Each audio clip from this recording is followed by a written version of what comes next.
ঈদের 10 দিন আগে ভোর 5টা, ছোট্ট টিনের ঘর, আজানের আওয়াজ ভেসে আসছে। রহিম জায়নামাজে বসে মোনাজাত করছে, চোখে পানি। রহিম ফিসফিস করে, ইয়া আল্লাহ, মেয়েটা একটা চাওয়া রাখছে, একটা নতুন জামা। আমি কি পারুম না তার এই ছোট্ট স্বপ্নটা পূরণ করতে? সুমাইয়া ঘুম থেকে উঠে বাবার পাশে এসে বসে, ঘুম ঘুম চোখে বলে, আব্বা তুমি কাঁদতেছো?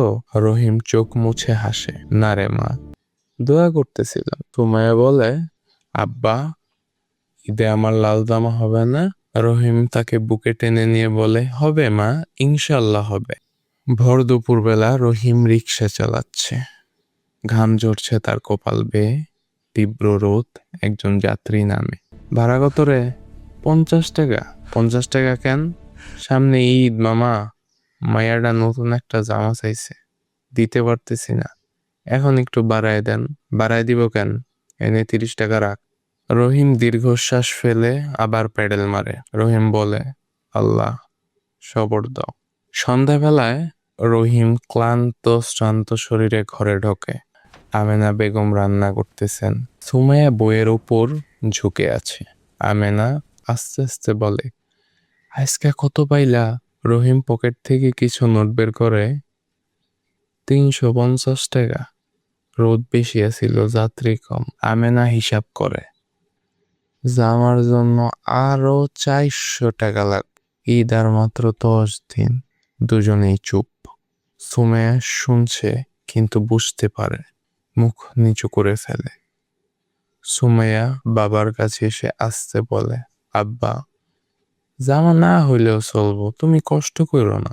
রহিমের চোখ ভিজে যায়, সে মেয়ের মাথায় হাত বোলায়। রহিম বলে, তুই বড় হইয়া গেছিস রে মা। রহিম ও করিম পাশাপাশি বসে, চাঁদ উঠছে আকাশে। করিম বলে, রহিম ভাই, মুখটা অমন করস কেন?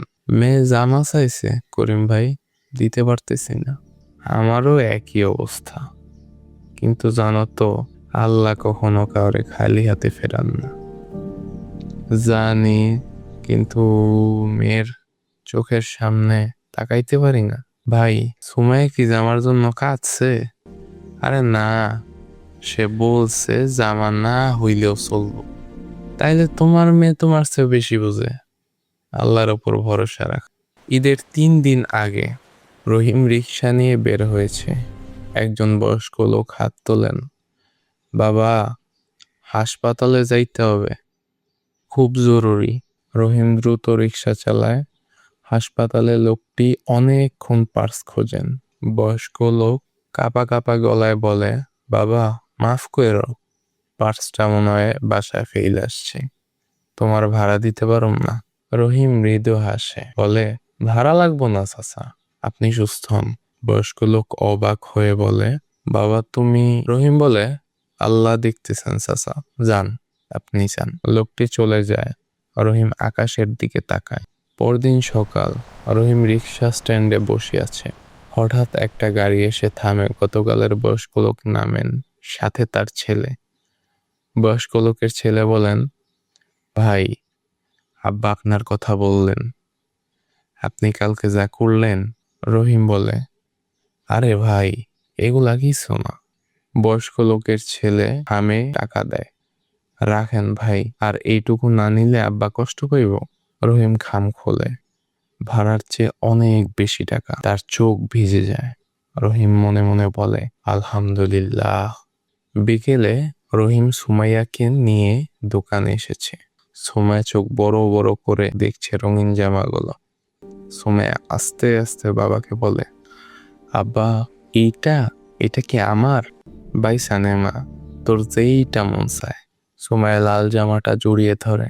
দোকানের মধ্যেই চোখ ভিজে যায় দুজনেরই। সুমাইয়া বলে, আব্বা আল্লাহ কি সত্যি শব্দ শোনেন?